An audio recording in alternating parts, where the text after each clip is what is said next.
नमस्कार। आज आप जानेंगे कि बादल क्या होते हैं। एक बादल रहित आकाश एक नियम के रूप में एक धूप दिन का वादा करता है और कम लटकते उदास बादल खराब मौसम के साथ धमकी देते हैं। क्यूमेलस बादलों के विचित्र आकार में परिचित सिलहूट दिखाई दे रहे हैं और डूबता सूरज अद्वितीय स्वर्गीय परिदृश्य बनाता है।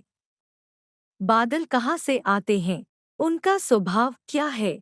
क्या वे करीब से ध्यान देने योग्य हैं या उन्हें प्रकृति के अभिन्न अंग के रूप में माना जाना चाहिए? वास्तव में बादलों की मदद से आप पारिस्थितिक स्थिति सहित विभिन्न प्राकृतिक क्षणों का अध्ययन कर सकते हैं।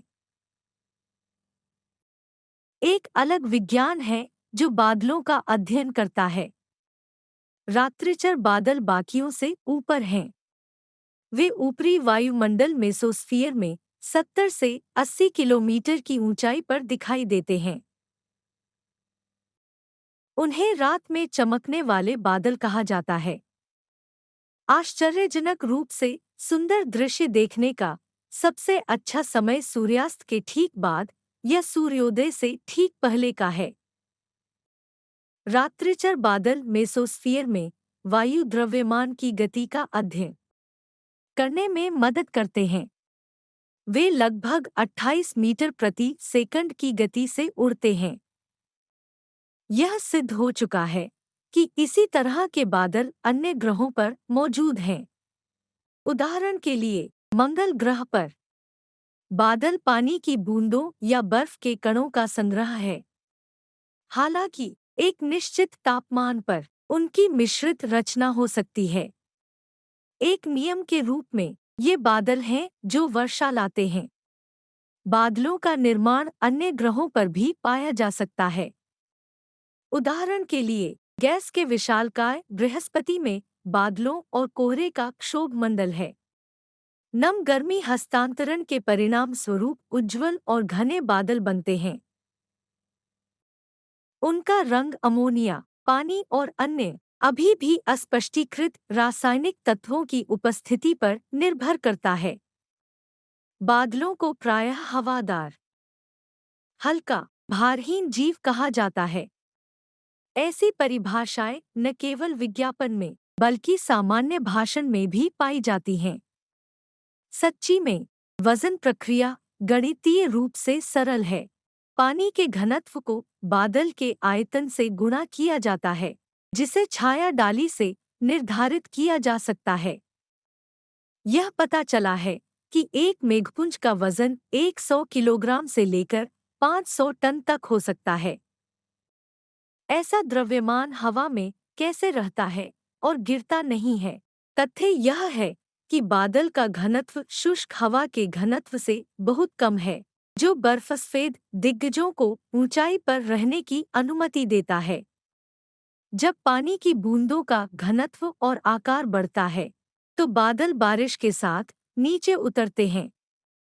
वातावरण की अस्थिरता एक नियम के रूप में बादलों के गठन की ओर ले जाती है।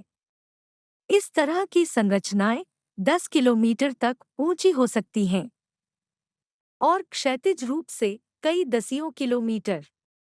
अधिकांश गरज के साथ भूमि पर क्रोध, उष्णकटिबंध में और भूमध्य रेखा पर। वायुमंडल में सबसे छोटे खनिज और धातु के कण नमी संघनन के नाभिक के रूप में कार्य करते हैं। मानव औद्योगिक गतिविधि उनकी संख्या बढ़ाती है, इसलिए बादल बनने की दर को प्रभावित करती है। हवा में बहुत कम जैविक कण होते हैं, बैक्टीरिया, कवक, कालिख। शुष्क हवा में बादल अपने आकार के आधार पर 20 मिनट तक रहता है। उच्च आर्द्रता बादलों को लंबे समय तक मंडराने देती है, जब तक कि वे शक्ति प्राप्त नहीं कर लेते और वर्षा में बदल नहीं जाते। हवा के बावजूद पहाड़ों में बादल बेकाबू नजर आ रहे हैं। तथ्य यह है कि शीर्ष पर हवा का प्रवाह ठंडा हो जाता है और पानी बादल के रूप में संघनित हो जाता है। फिर यह ऊंचाई से उतरता है, गर्म होता है और बादल के कण वाष्पित हो जाते हैं। एक व्यक्ति नई बूंदों के बनने और पुरानी बूंदों के वाष्पीकरण की निरंतर प्रक्रिया को देखता है, न कि एक ही बादल घंटों तक लटका रहता है। The society of cloud lovers वर्ष 2004 में दिखाई दिया। यह मौसम विज्ञानियों, फोटोग्राफरों, भौतिकविदों, कलाकारों और बादलों की सुंदरता की सराहना करने वाले सामान्य लोगों को एक साथ लाया। सोसाइटी के अधिकांश सदस्य अंग्रेजी, अमेरिकी और ऑस्ट्रेलियाई हैं। संगठन ने विभिन्न प्रकार के बादलों की तस्वीरों का दुनिया का सबसे बड़ा डेटाबेस बनाया है। सौरमंडल के बाहर के ग्रहों को वैज्ञानिक एक्सोप्लैनेट कहते हैं।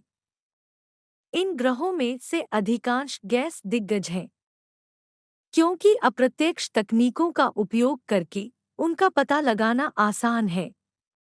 कुछ एक्सोप्लैनेट की सतह हमारे सूर्य से अधिक गर्म होती है और उनके बादलों के अंदर का तापमान कई हजार डिग्री सेल्सियस तक पहुंच सकता है। ऐसे बादल होते हैं जिन्हें बनने के लिए कुछ शर्तों की आवश्यकता होती है। उन्हें देखना बड़े सौभाग्य की बात है। उदाहरण के लिए, एक लेंटिकुलर बादल एक उड़न तश्तरी की तरह दिखता है और मॉर्निंग ग्लोरिया 1000 किलोमीटर तक घूमने वाली ट्यूबों की तरह दिखता है। शुक्र के बादल सल्फ्यूरिक एसिड और सल्फर डाइऑक्साइड की बूंदों से बने होते हैं, जिससे ग्रह का पता लगाना मुश्किल हो जाता है।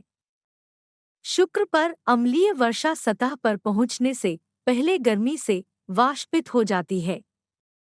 अगर जानकारी आपके लिए उपयोगी थी, तो आप चैनल को लाइक और सब्सक्राइब कर सकते हैं। जल्द ही फिर मिलेंगे।